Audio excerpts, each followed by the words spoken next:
break the generational curse. Let me explain to you all what a generational curse is. And I'm going to be coming out Genesis chapter 3. I'm going to be paraphrasing, but when you guys get the availability, I do want you to go read Genesis chapter 3 for yourself. Actually, I want you to go further and read not only chapter 3, but you need to read chapter 4, because when God kicks Adam and Eve out the Garden of Eden, you see their son Cain and things that began to transpire with him. And Cain had children, and a whole bunch of other different things with humanity takes place. This is when we see sin enter in humanity, and it gives you a better understanding of what a generational curse is. And so a generational curse is just a behavior, a way of thinking, conduct, or different struggles and battles that are passed down from your ancestors. Some people call it ancestral curses. So if you look around your family right now, whatever consistent pattern of a battle, a struggle, a stronghold that you see, you can almost be certain that that is a generational curse. Some of you all, when you look at your family, you see a consistent pattern of alcoholism. You may struggle with it. You may have a parent, maybe both of your parents struggle with alcohol. You have numerous cousins that are always drunk. They're always drinking. They cannot seem to leave liquor alone. You may have aunties and uncles that drink. You may have had a great grandmother or a great grandfather that drinks. Some of them may even still be living, and they have a problem with alcohol. You may see a particular illness running through your bloodline. It could be high blood pressure. It could be diabetes. It could be the same type of cancer, maybe stomach cancer, colon cancer, breast cancer. You may see a spirit of poverty with different people in your family, where you see a lot of people living from pillar to post in your family, or you see a lot of people in your family that are homeless, or you see a spirit of poverty in the sense of there is always lack in your bloodline, meaning as quick as money comes in with different family members, it always has to be spent. They can never save money. They can never keep money. There's always a struggle there, a struggle to keep water on, a struggle to keep lights on, a struggle to keep a car running, a struggle to keep a home, a struggle to keep an apartment. These are different things that you will see with not only one person in the family, but different people in the bloodline. Now, what I don't want you all to do is, I don't want you to be comfortable and just allow these battles, these struggles, or this way of thinking, if there's a poverty mindset, or if there is mental illness in your family, I don't want you all to get comfortable and just accept that and throw in a towel. And I'm going to explain to you what I mean by that.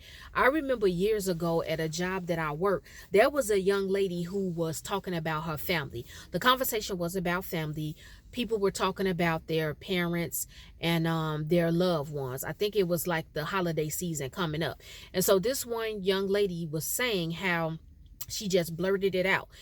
She said she knows that more than likely she's going to die from breast cancer because two of her aunts had breast cancer and died.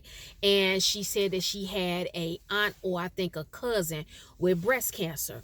And so I had told her, because I was just appalled that she said that, I told her, hey, listen, don't speak about your family like that. Don't speak that over yourself. You're basically self-cursing. She said, no, it's just that I'm a realist and I'm being real about what I see in my family. And because so many different people in my family have died from breast cancer and my mother battles with that now, I just know more than likely it's eventually going to happen to me. And I was just very disturbed by that, because I was able to see within her that she had completely saw that pattern in her family, She allowed it to take root, and she received that, and she even was so deep into it, she cursed herself and said that she knew it was going to happen to her. And when I told her, pray for yourself, pray for your family, she told me, well, prayer is not going to change anything. This is a pattern that I see in my family, and that's just what it is. And so I'm letting you all know, listen, I know you hear it a lot, but I'm telling you, the devil is a liar. You do not have to accept or allow any curse in your family to take root, and I'm going to prove it to you. When you read the book of Ezekiel, now I'm paraphrasing again, but in Ezekiel, I believe it's chapter 18, God is talking about how curses will fall from generation upon generation upon generation. And he's basically saying that the sins of the father will pass to other people in the family, and those family members, that curse will fall on their family members. But it also says that if the wicked turn away from their sins and become righteous, that the righteousness will be up on them and they shall live and not die. So I'm letting you all know, outside of you reversing a generational curse and not doing what it is your ancestors have done, what you also can do is you can become righteous, and you can change your walk and your posture in your life. Some of you all, you may not be saved. You may not acknowledge God. You may not believe in God, but to reverse that curse, once you start living righteously and you come out of the world and you stop being wicked, God, his grace and his mercy and his favor will be over you, and you will live and not die. This is not my opinion. This is actually in the word of God. And so what I'm telling you all is that a generational curse is a very serious thing, and it is a very big thing, but the way you turn it around is by not doing what you see is going on in your family. You have to fight that spirit. If you see that there are people in your family who commit adultery, you don't go out and commit adultery. Your mom and dad may have cheated on one another. You may have aunts and uncles that slept with somebody married, okay? And you may have had the opportunity to sleep with a married man or a married woman. But I'm telling you, you don't go and do it. This is how you set the ball into motion as far as breaking a generational curse. You don't do what you seen your ancestors do. That's how you started. And you also started by turning your life around and living righteously. You cannot be out here evil. You cannot be out here wicked. You cannot be out here in the world. And the Bible tells you that. You turn that situation around, and then you're submitting yourself to God, and then these curses will be lifted off of you. God is telling you that in his word. And so what I'm telling you all is that you don't have to sit down and accept hypertension being in your family. You don't have to sit back and accept diabetes is all in your family with numerous family members. You don't have to accept that there's a pattern of mental illness in your family. You don't have to accept that there's a spirit of poverty in your family members. There may have been at one point early on, you had ancestors that did have money, but they were very irresponsible with finances. And so it passed down to other generations in your bloodline. And this is why you're seeing a pattern of struggle. This is why you're seeing a pattern of lack. This is why you're seeing a pattern of homelessness. Also, divorces. Divorces is also a generational curse. If you currently are a married man or a married woman, you can break the generational curse. If your parents got a divorce, or your grandparents or great-grandparents got a divorce, or maybe you have an auntie or uncle and they got a divorce, you can break that particular curse by fighting for your marriage, no matter how tough it may be. I'm not saying this is easy, but what I'm saying is that a lot of people in this new new generation, they don't take marriage seriously. I was married at one point, and I was very young when I got married. So I didn't really too much care about the consequences of getting a divorce. Okay. I knew the word of God, but I didn't take it seriously. And my mother and father got a divorce. And so eventually I went and I filed for a divorce. But what I'm saying to you all now is that if you're in that place and you're having a tough time with your wife, or you're having a tough time with your husband, you have the opportunity where you could turn that situation around. You can get counseling. You can go to the man or woman of God if you are a member of a church, and you can share with them what is going on. Allow them, if you trust them and know them, allow them to pray for you in your marriage. Allow them to pray for your spouse. Just don't do what you saw your parents do if they got a divorce. Again, whatever consistent pattern or the progression of the same thing that you're seeing in your bloodline, you break the curse by not doing what you've seen everybody else do. You don't have to be the one that's doing drugs in your family because you see all your other family members doing drugs. I don't care what type of drug it is. It could be coke. It could be they smoke weed. It could be they pop pills. It could be alcohol addiction. It could be a curse where a lot of your family members, they're in and out of jail. That is also a curse. There are certain families that are like that, where a lot of men, or it could be a lot of women in your bloodline, they are institutionalized. They are constantly going to jail, and they're serving long sentences.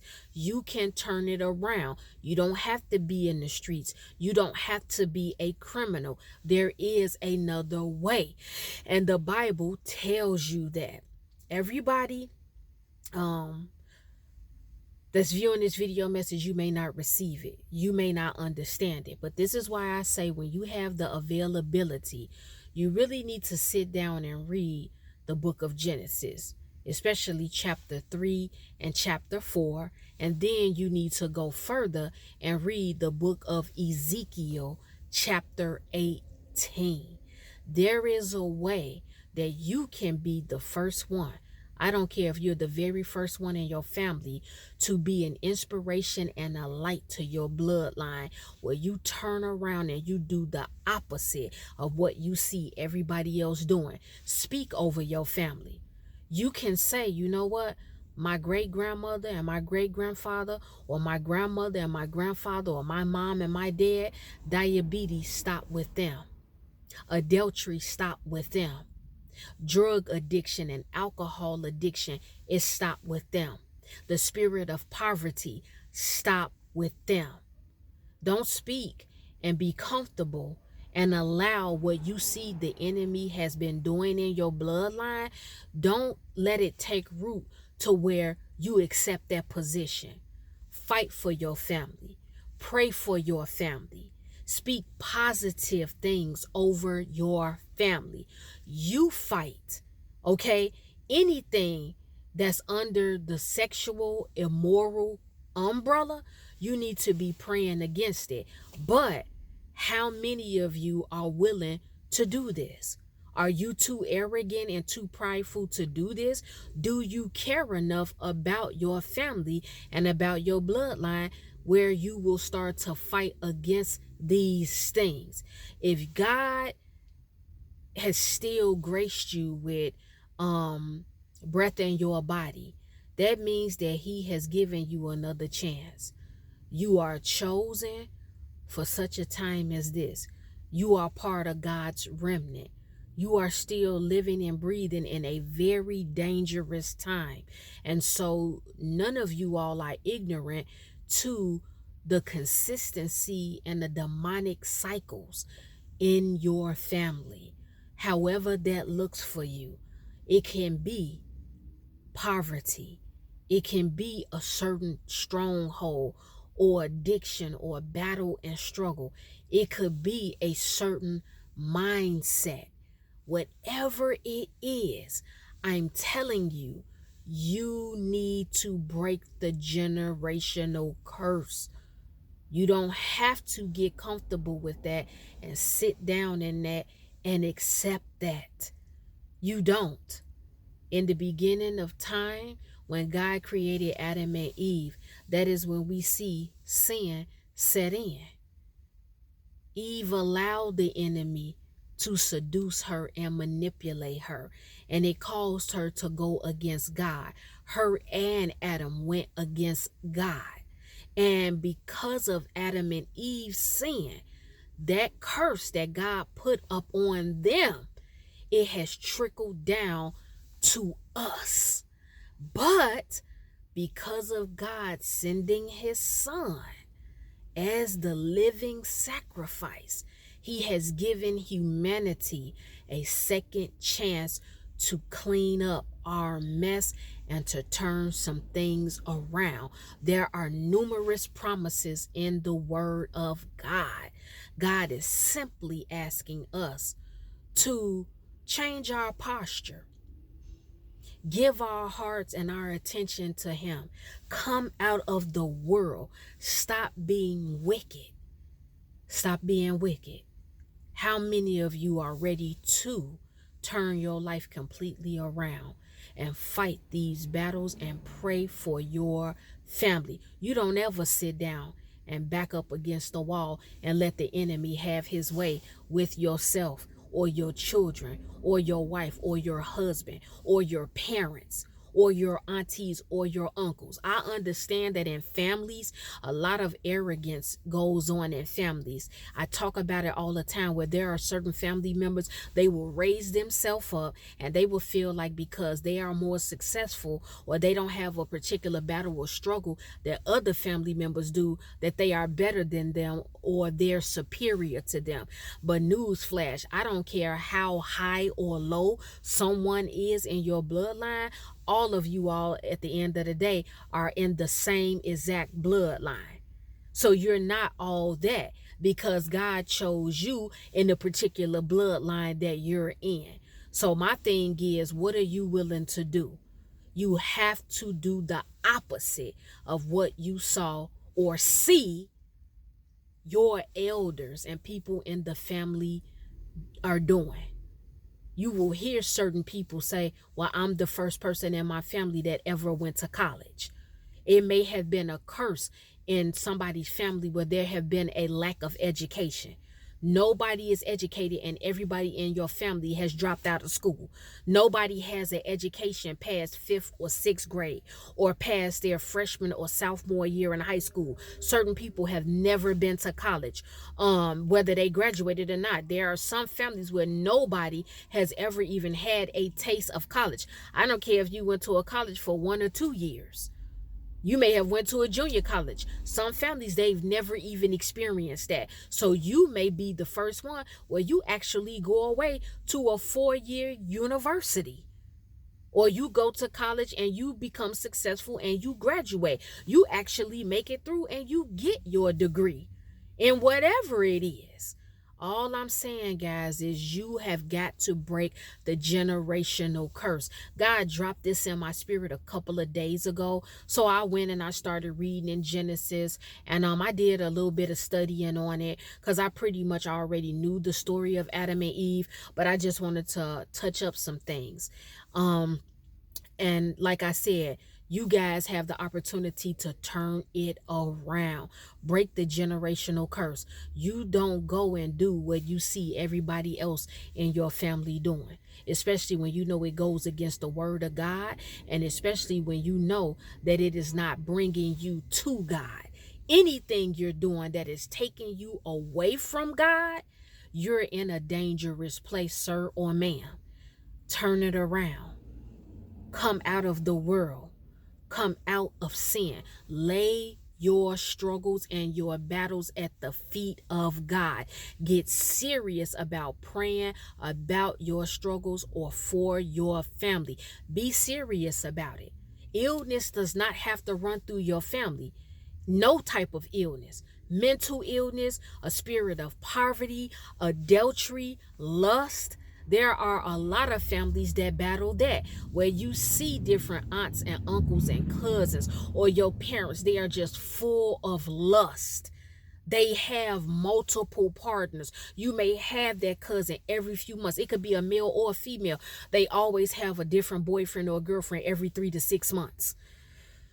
You may battle with that, but you need to do the opposite. You know what I'm saying? And there will be resistance that comes with this, because if your family members are not ready to change and they are comfortable in sin and doing certain things, they may get upset at you because you're not doing what they're doing. So they will accuse you of being judgmental. They will accuse you of thinking you're better. And that's not even the case. They don't understand. They cannot grasp what it means to break a generational curse. And that is the video message. Well, guys, it's time for me to go because I have some other things to do. The Lord willing, I will be back with another video message. If any one of you have been offended by anything I spoke about in this video message, it's okay, it's all right. I am not worried about it. I am not concerned, because I know you will forgive me in the morning.